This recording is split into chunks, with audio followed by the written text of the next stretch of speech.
Toi c'est qui? Toi c'est qui? Toi c'est qui? Toi c'est qui? Toi c'est qui? Moi c'est. Moi c'est.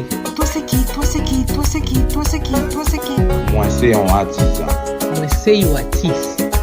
Moi c'est l'émission des artistes et artisans haïtiens qui passe tous les samedis soirs à 7h. Cette émission est animée par Florence Augustin. Bienvenue à notre nouvelle édition de ce soir. Aujourd'hui, nous recevons une artiste d'un genre particulier. Elle incarne la créativité, la passion et le dévouement dans tout ce qu'elle entreprend. Elle est le cerveau derrière certains événements mémorables de notre communauté, des moments qui restent gravés dans nos esprits bien après qu'ils soient achevés. Sa capacité à transformer une simple idée en une expérience inoubliable est tout simplement remarquable. Nous sommes ravis de vous présenter cette personne qui s'occupe de ses affaires en prenant soin de vos affaires. À tout à l'heure avec elle. Femme, c'est cajou. Proverbe haïtien, sagesse ak richesse. Moi, c'est Berman Fleury.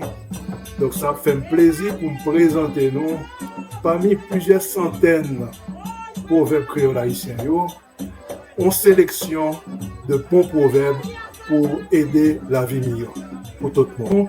Faut me dire que proverbes, nous choisissons à partir de livre ça. C'est un livre ça m'a servi. Donc, c'est un livre qui a plus que 268 proverbes là-dedans. Et son sélection de proverbes, donc sélection proverbes ça, livre, bien sûr, il choisit quelques proverbes qui baillent bon message pour aider mon vivre dans la vie. La femme, comme la cajou. Proverbe haïtien, sagesse et richesse.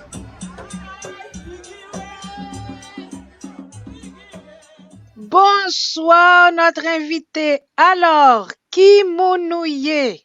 Bonsoir Florence, moi c'est Primoz Antoine. Bienvenue à cette nouvelle édition de l'émission Moi c'est Primoz Antoine.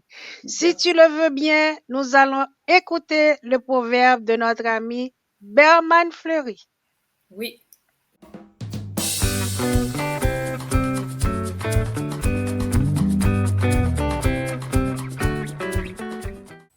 Tout le monde, c'est monde.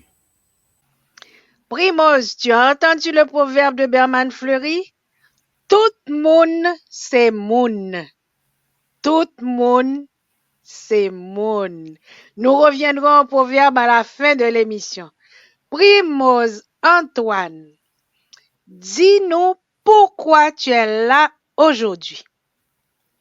Je suis là justement parce que je pense tout le temps à rassembler les gens, à les inviter à participer à tous les événements que je mets en œuvre, que ce soit les artistes, les artisans, les entrepreneurs. Donc, j'invite vraiment tout le monde à poursuivre un cheminement avec moi. D'accord.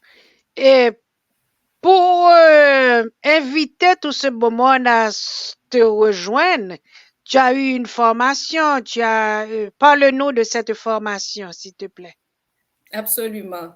Donc là, moi, je suis membre de l'Ordre des administrateurs agréés du Québec. Je suis une gestionnaire professionnelle. Je suis philanthrope, entrepreneur et vraiment passionnée des projets. Donc, j'ai un bac en administration des affaires et j'ai une formation en lancement d'entreprise, en planification et contrôle de projet. Donc, c'est ça, en gestion des ressources humaines.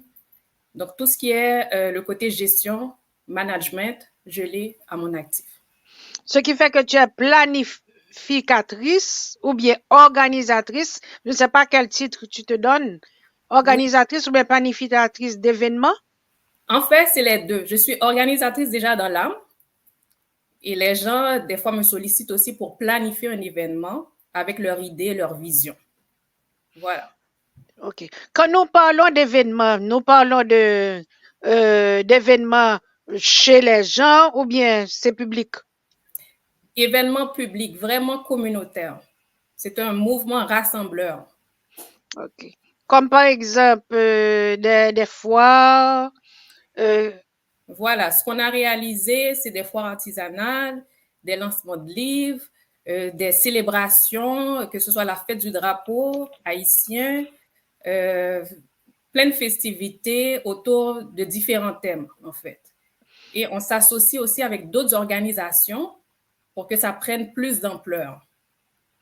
D'accord. Et tu as dit, bon, je suis bien contente que tu mentionnes d'autres organisations, mais ton équipe là, ton équipe est constituée de quels membres? Tu es quand même pas seul parce que quand tu dis ça, moi j'imagine que c'est énorme. Voilà, voilà. Donc, c'est un regroupement de professionnels. Donc, moi, je suis la VP. Donc, j'ai avec moi toute une équipe. J'ai Monsieur Adi Timer, qui est un expert dans les sciences sociales et il est très engagé au niveau des affaires internationales. J'ai aussi plusieurs ambassadeurs, ambassadrices de marque. Donc, je fais appel aux jeunes aussi. Donc, j'ai une équipe de mannequins, de bénévoles. J'ai une équipe aussi qui fait les contenus, Sabine Pierre. Cette équipe-là m'accompagne à tous les événements, en fait. Et aussi, j'ai une liste d'artistes et d'artisans aussi que j'invite à tous les événements et qui me suivent, que j'ai fidélisés pendant plus d'une dizaine d'années. OK. Donc, mais Primo, avant tout, dis-nous comment ça a pris corps. Et puis, donne-nous le nom de ton entreprise aussi. OK.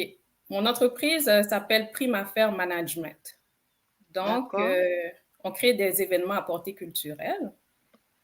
Donc, comment ça a pris corps? Je dirais que le fait d'avoir grandi en communauté en Haïti, mon père, il dirigeait un village d'enfants SOS et il y avait tout le temps des activités au village et j'étais très impliquée à tous les niveaux. Je faisais partie de la troupe de danse, j'étais dans les équipes de sport, de basket, par exemple.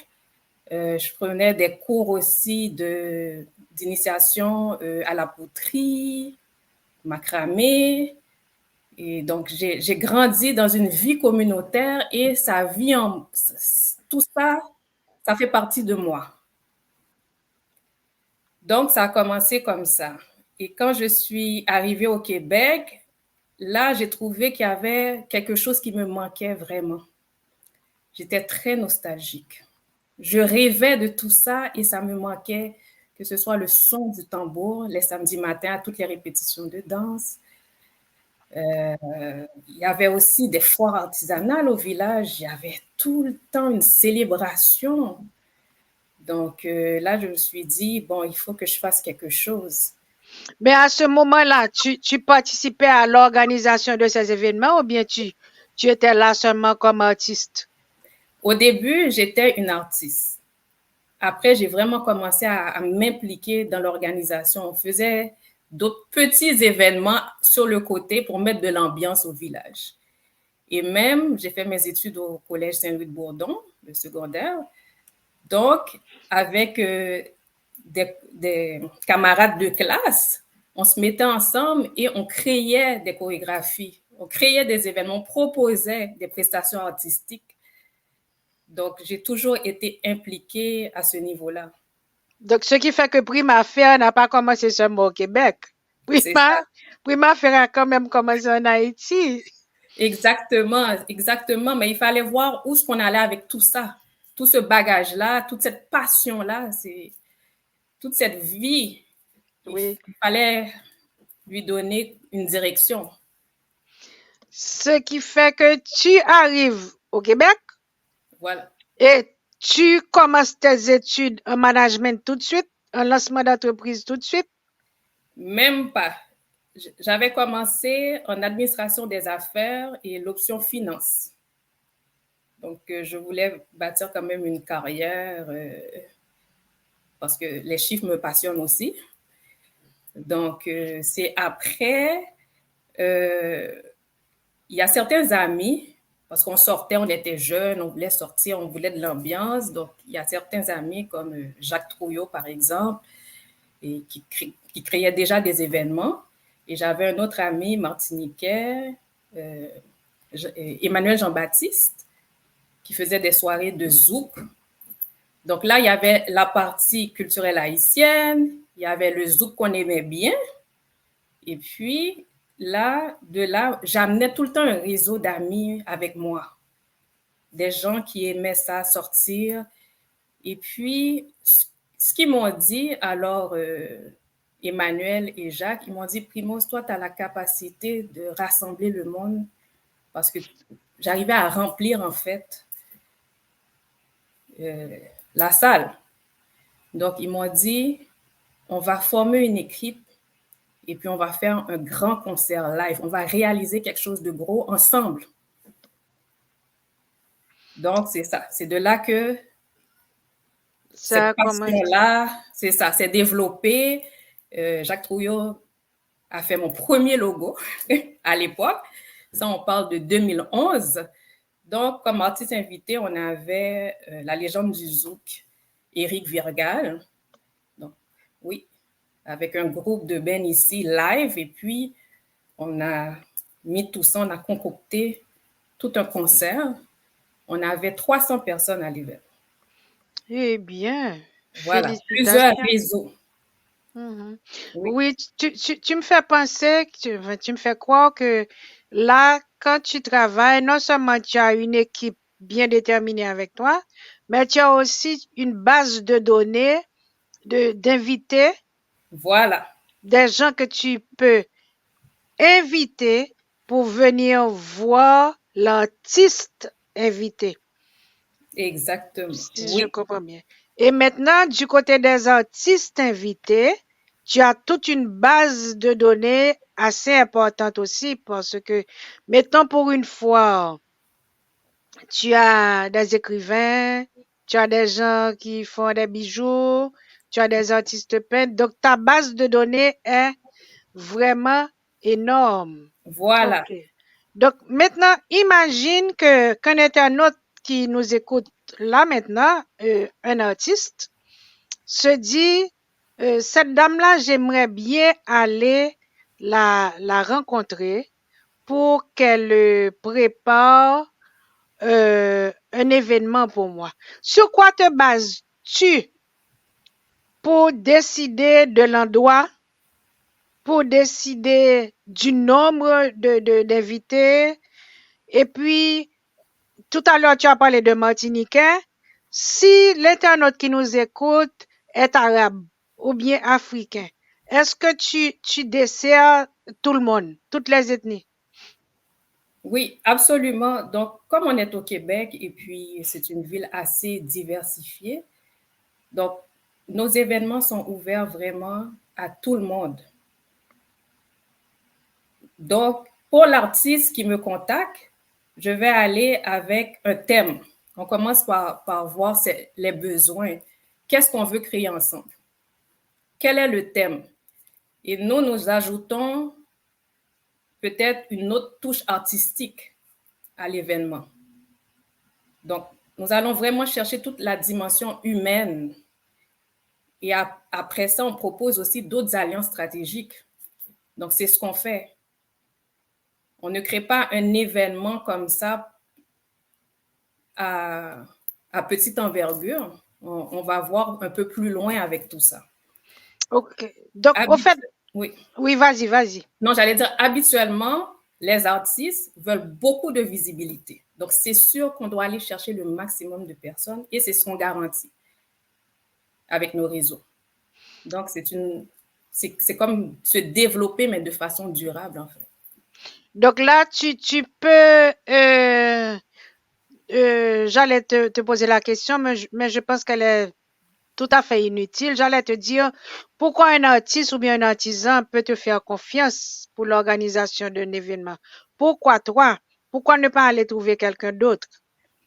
Oui, parce qu'avec moi, il y a tout le temps des retombées positives. C'est ça. Donc, si je me réfère à certaines rétroactions, on m'a souvent dit que, Prime, l'accueil est chaleureux, l'ambiance est conviviale, c'est propice au réseautage, propice à la vente. On crée des partenariats. Donc, c'est tout ça, en fait. Prime Affaires, c'est tout le monde. C'est l'union qui fait la force, en fait. C'est ça. Quel événement t'a le plus marqué depuis que tu as commencé en 2011? Oui, c'est l'année passée, la fête du drapeau haïtien. Mais j'étais là. Oui, absolument. C'est là qu'on s'est rencontrés. Mais là, oui. Parce que je suivais déjà tes belles émissions. Merci. Et je me suis dit, je dois aller saluer Madame Florence Augustin. Donc, c'est là qu'on s'est rencontrés. Je me suis présentée. J'ai acheté le recueil de livres de mots croisés et tout. L'histoire. Merci. Tape facilement. Oui. Donc, après, on s'est revus à plusieurs événements. Oui, tu bouges pas mal là. On te voit à plusieurs événements. Et les gens me disent, mais comment tu fais? Parce que tu as une famille, tu es professionnelle aussi, donc comment tu fais? Mais c'est la passion qui me place à différents endroits. Je pense que même mon ombre me suit. Oui, donc là, c'est vraiment comment s'organiser, comment planifier. Quel événement aimes-tu le plus planifier? J'aime vraiment planifier des spectacles. Parce que les spectacles, il y a tout un processus de créativité là-dedans. Et je dis aux artistes que toutes les idées sont bonnes pour créer ce spectacle-là. Et ça fait profiter à tout type de personnes. C'est comme les gens qui sont curieux, par exemple, de la culture haïtienne. Il y a plein de collègues qui me posent des questions d'Haïti, mais on ne veut pas voyager pour le moment. Donc, je leur invite à venir assister aux événements, à venir vivre cette expérience culturelle, historique. Donc, c'est tout ça, en fait. Primoz, on va faire une première pause et puis tu vas nous donner un petit peu plus, nous parler davantage de l'organisation, de la planification. On va même oser te demander tes secrets. Hein? Oui, pas de problème.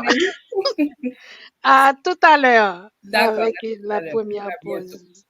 Concrétisez vos rêves de publication. Les éditions Jacques Trouillot sont là pour vous. 4054 rue Mousselet, Montréal-Nord, Québec, H1H2C5. Téléphone 514-507-7771, 514-885-8606. Pour plus d'informations, visitez notre site www.jacquestrouillot.ca. Bien, chers amis, nous sommes avec Primoz Antoine, responsable de Prime Affaires, qui nous parle de l'importance de l'artiste d'avoir quelqu'un pour préparer ses événements, car c'est beaucoup de travail. Elle va nous montrer maintenant ce qui se passe dans les coulisses pour que vous appreniez, pour que vous voyez exactement comment ça se passe quand un artiste vous invite à un événement. Primoz, imagine que je te dise, ou bien qu'un internaute qui t'écoute te dise, Madame, préparez-moi un événement. Donne-nous les détails de la conversation. Donne-nous les étapes de l'organisation d'un événement. La personne vient te trouver et te dit, j'aimerais un vernissage. OK? Et nous sommes en plein hiver. Elle te dit, est-ce que vous pouvez préparer pour moi un vernissage? Qu'est-ce que tu lui donnes comme conseil? Qu'est-ce que tu lui donnes comme choix de salle? Et sur quoi te bases-tu pour préparer, pour choisir une salle plutôt qu'une autre? Oui. Alors, comme j'ai un parcours comme analyste financière, donc la première chose que je demande à cet artiste, c'est quoi le budget? C'est à partir du budget qu'on va pouvoir se bâtir quelque chose. Donc, je commence toujours par ça. Des fois, les gens laissent le budget pour la 4e étape, mais pour moi, c'est la première étape parce que c'est à partir de ça, j'ai aussi des listes de salles que j'avais déjà contactées dans le temps. Donc, j'ai à peu près une idée de quelle salle, à partir du budget, qu'on peut aller réserver. La date, je leur dis, OK, premièrement, sans la salle, il n'y a pas d'événement, ça on est clair là-dessus. Deuxièmement, la date. Est-ce que la date est disponible pour cette salle-là? Parce que des fois, en fonction de la date, on peut retarder l'événement. Donc, c'est tout ça. Et parmi mon réseau, je vais chercher les gens aussi qui aiment ce genre d'événement, qui aiment les vernissages. Et je peux proposer qu'on ajoute quelque chose d'autre aussi pour attirer l'attention de partenaires, par exemple, pour aider au financement de l'événement. Oui, justement, comment ça se passe avec les commanditaires? Parce que le plus souvent, c'est ce qui se passe. Les gens planifient Voilà. et puis aimeraient bien avoir des commanditaires, mais ne savent pas comment les aborder. Est-ce que toi, tu vas chercher des commanditaires pour eux? Oui, parfois, je cherche les commanditaires, mais ce que j'ai remarqué, c'est que les gens, bien souvent, sont à la dernière minute. Je veux un événement dans 2 semaines. Non, ça ne fonctionne pas comme ça.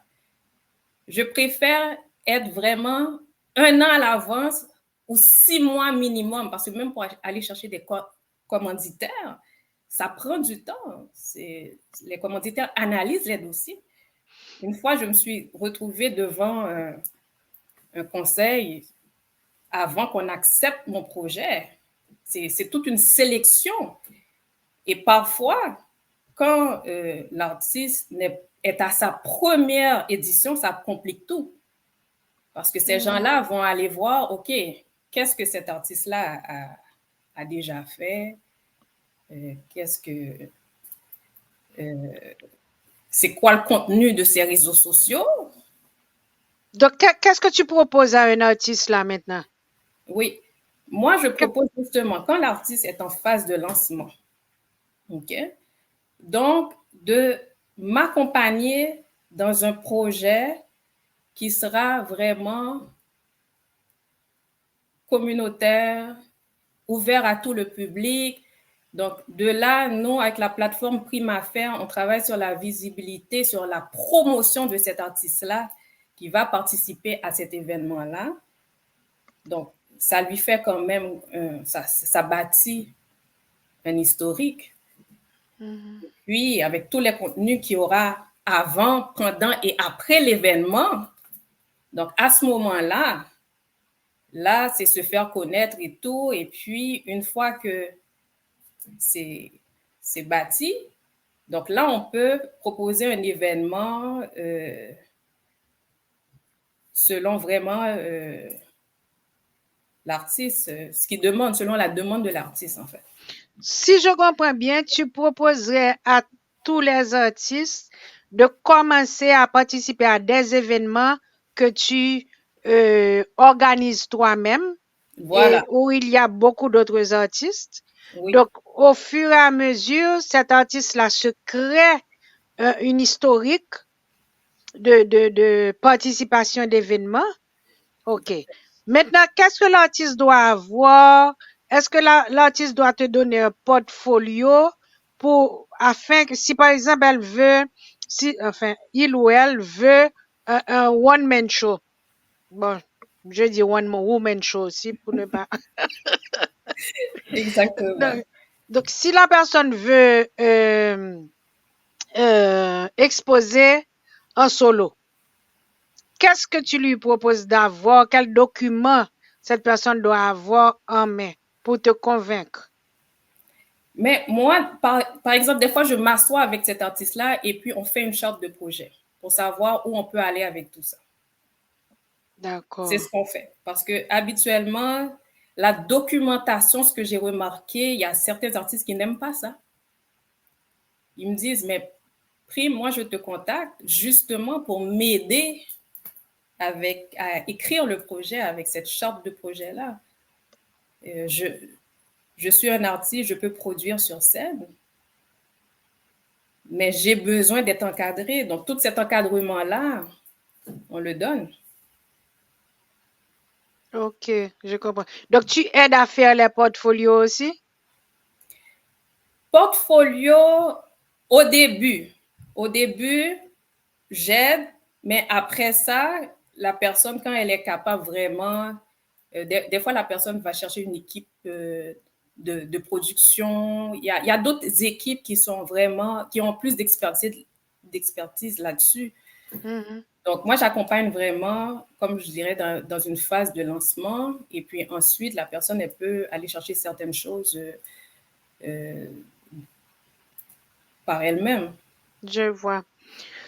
Maintenant, Primoz, comment peux-tu gérer des imprévus ou bien des problèmes qui peuvent survenir pendant un événement? Bon, ça, c'est une très bonne question parce qu'il y a tout le temps des imprévus. Des fois, il y a un artiste qui peut être malade. Donc, la programmation à ce moment-là, on ajoute quelque chose d'autre dans la programmation, peut-être de l'humour, on demande à l'animateur de parler un peu plus. Mm-hmm. Des fois, bon, on avait eu l'année passée, quelqu'un essayait un costume et puis le costume s'est déchiré. Qu'est-ce que tu as fait à ce moment-là? Mais c'est comme, on a tout le temps, je dirais, un petit plan B. OK. Donc, il y avait quelqu'un sur scène qui a eu un costume différent, puis on a juste changé sa place dans la chorégraphie. Donc, il y a ce genre d'imprévu. Et même au niveau budgétaire, en faisant le budget, il faut prévoir un minimum, au moins maintenant, c'est rendu peut-être à 30% du budget pour des imprévus. Mm-hmm. Une fois, je suis arrivée à un événement, c'était une foire artisanale, justement. Il manquait les nappes. Donc, on a dû aller en acheter en vitesse. OK. Donc, parce que d'habitude, tu donnes les nappes? Mais ça dépend. Des fois, on a des fournisseurs qui amènent des nappes. Mais il y a d'autres gens qui ont besoin de plus de tables, par exemple, qui nous demandent une table supplémentaire. Ah, ça peut arriver? Ça peut arriver. Ils sont prêts à payer une table supplémentaire le jour même de l'événement. Ils ont trop de stock. Ils sont prêts le jour même. Mais dès le départ, tu ne leur dis pas qu'ils ont une table de telle dimension? Oui, ça peut arriver. Mais des fois, quand ça se fait dans des parcs, on a de la place. Et puis, bon, on laisse passer certaines choses. Mm-hmm. Oui. Maintenant, il y a un autre aspect des événements. On n'y pense pas souvent. Par exemple, l'aspect logistique, la sécurité, le stationnement. Voilà. Comment tu gères ça? Mais là, de plus en plus, on essaie d'inclure le stationnement, par exemple, dans le prix d'un billet pour assister à un spectacle. Comme ça facilite les gens vraiment. Ils n'ont pas à penser comme je vais faire le tour, je vais arriver en retard à l'événement, ou bien ça va me coûter combien. Donc, on inclut aussi les lunchs, les cocktails. On essaie vraiment de donner quelque chose de clé en main. pour faciliter les gens. OK. C'est- Et la sécurité maintenant? Oui, la sécurité, parfois, c'est les gens qui nous louent les salles. Ils nous exigent de prendre la sécurité avec eux ou d'amener un agent de sécurité avec nous autres. Donc là, tout ça, c'est géré à l'avance. Oui. Quels sont les défis les plus courants que tu rencontres lors de la planification d'événements? Bon, lors de la planification d'événements, il y a certains entrepreneurs, par exemple, qui ne veulent pas nécessairement s'associer avec mon réseau, de peur de manquer de visibilité, justement. Un autre défi, ça, on va en parler parce que parfois je dis aux gens, il faut être à l'aise de pouvoir parler d'argent. Parce que des fois, les gens m'appellent, ils me disent, on a la foi, on n'a aucune subvention, aucun budget, mais on veut un événement. Ça, c'est un gros défi. Donc, moi-même, je dois analyser tout ça. OK, parce que quand le projet me tient à cœur, je m'implique, j'embarque, je veux le réaliser, on va foncer ensemble, on va le faire. C'est là que les alliances, les partenariats rentrent en jeu à ce moment-là. L'idée est bonne, on partage l'information et puis les gens, des fois, sont ravis de participer. Qu'est-ce qui peut pousser quelqu'un à venir à un événement pour voir cet artiste-ci que tu leur proposes au lieu d'aller à l'événement de cet artiste-là qu'un concurrent à toi propose? Oui, c'est que moi, j'ajoute une autre touche particulière à l'événement. C'est que mon public, c'est un public assez nostalgique et on sait qu'avec cet artiste-là, il y aura des surprises parfois que je ne peux même pas dévoiler à l'avance. Il y aura une touche particulière qui va s'ajouter au spectacle, au concert. Il y aura quelque chose de plus. Des fois, c'est à la fin. C'est comme l'année passée avec l'association socioculturelle de Rivière-des-Prairies, on était à la place Paul Desjans, au parc Armand-Bombardier. Donc, les gens étaient là. Il y avait la foire artisanale, défilé de mode avec Manu Cadet, il y avait des prestations artistiques et tout. On a souligné le côté aussi de toute la diversité, notre côté afro-descendant et tout était là. Plusieurs communautés, la communauté arabe a participé avec nous aussi. Et puis, à la fin, quand tout le monde pensait que c'était fini, on a eu du rara comme surprise. Le rara est arrivé, les gens étaient contents, les gens se défoulaient au maximum et puis ils ont dit « Waouh !» On ne s'y attendait pas. Et ça, c'est grâce à Wilmas Gay, alias Montréal Love, qui nous a suivis dans plusieurs événements. On a même commencé ensemble comme bénévole dans plusieurs autres événements et il est toujours là aussi pour nous supporter. Donc, il nous a proposé, bon, Primoz, on va amener quelque chose de chaud parce qu'on ne peut pas aller en Haïti cette année, mais on va amener quelque chose de chaud. Donc, c'était ça. On va revenir, on fait notre deuxième pause. On revient avec d'autres renseignements et puis tu vas nous donner ton idée du proverbe de Berman Fleury. À tout à l'heure. À tout à l'heure, merci.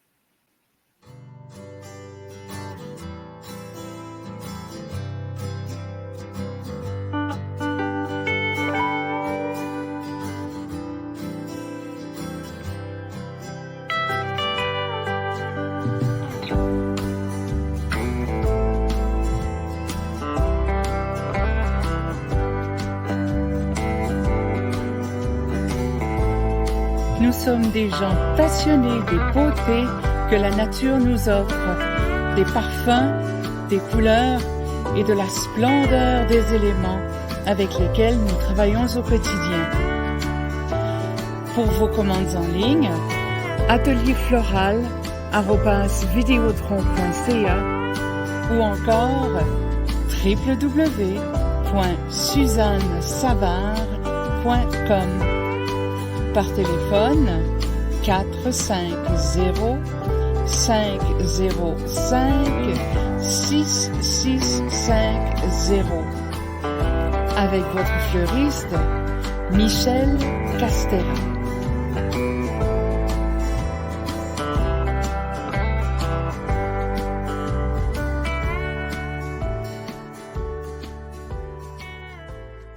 Chers amis internautes, nous sommes avec Primoz Antoine qui nous parle de son expérience comme planificatrice d'événements. Partagez le lien pour nous, comme d'habitude, la page Facebook Moïse, la page YouTube, et puis abonnez-vous sur notre page Moïse pour ne pas rater de rencontrer des personnes aussi intéressantes que Primoz Antoine. Primoz, quels sont tes projets? Bon, là maintenant, on est en partenariat avec l'équipe de Femmes qui foncent. Donc, on organise un événement pour le mois de juin. Donc, ça sera des conférences la journée du 28 juin sur le leadership féminin, la santé des femmes. Il y aura aussi un panel d'hommes. On va parler de conciliation, travail-famille, les défis parents, adolescents, toute cette dynamique-là. Ensuite, on aura le lendemain, le samedi le 29 juin, une soirée glamour, tapis rouge, de spectacle de clôture. Donc, comme artiste invité, on aura Pascal Larac, Toto Larac et Ronald Laforêt, qui m'avait suivi dans plusieurs projets comme animateur humoriste. Et d'autres surprises. Je ne vais pas tout dévoiler, mais on aura quand même une prestation de danse des notes du corps de Pascal Hilaire. Oh oui, très bonne école. Donc, mais justement, il y a des surprises. Comme j'ai dit, je ne peux pas tout dire. C'est bien. J'ai l'impression que ça sera chaud. Ça sera bien. Oui. Bon, tu as dit Pascal et puis j'ai dit Primoz. Primoz, qu'est-ce que tu penses du proverbe de Berman Fleury? Tout le monde c'est moun. Alors, tout le monde c'est moun. Quel que soit le niveau social, le niveau académique, on a besoin de la créativité de tout le monde pour former une force universelle, pour former cette union qui fait la force. Justement, on a besoin de plusieurs mouvements rassembleurs pour nous rappeler d'où l'on vient et où l'on peut aller ensemble. Voilà, tout le monde c'est monde. On fait partie d'une même unité et qui est une force. Écoutons Berman Fleury.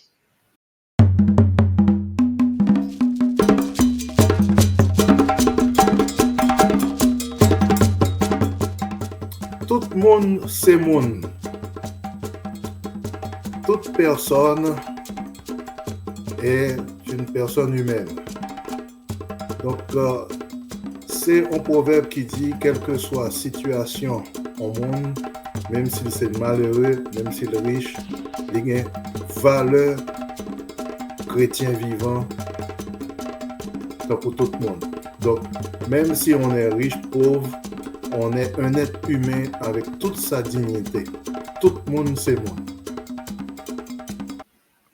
Voilà, Primoz, tu n'es pas passé trop loin. On remercie Berman Fleury pour ses proverbes.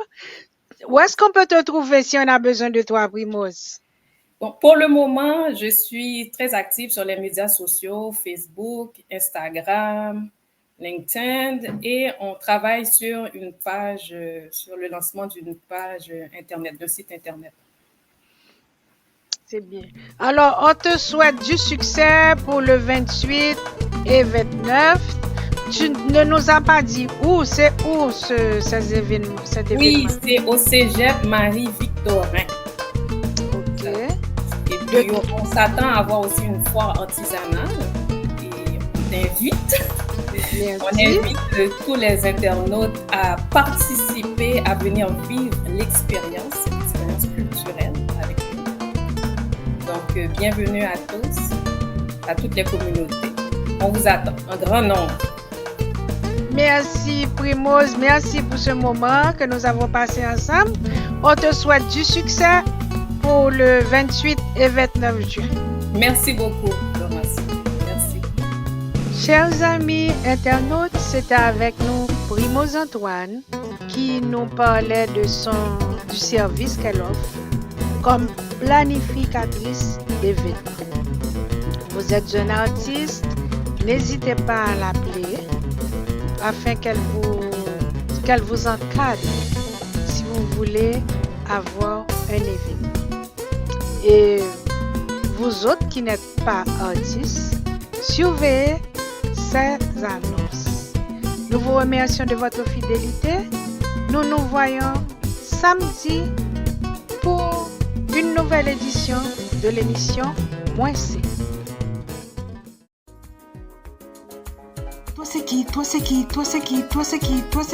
Moins C. Moins C. Moins C en artisan. Moins C ou artiste. Moins C, l'émission des artistes et artisans haïtiens qui passe tous les samedis soirs à 7h. Cette émission est animée par Florence Augustin.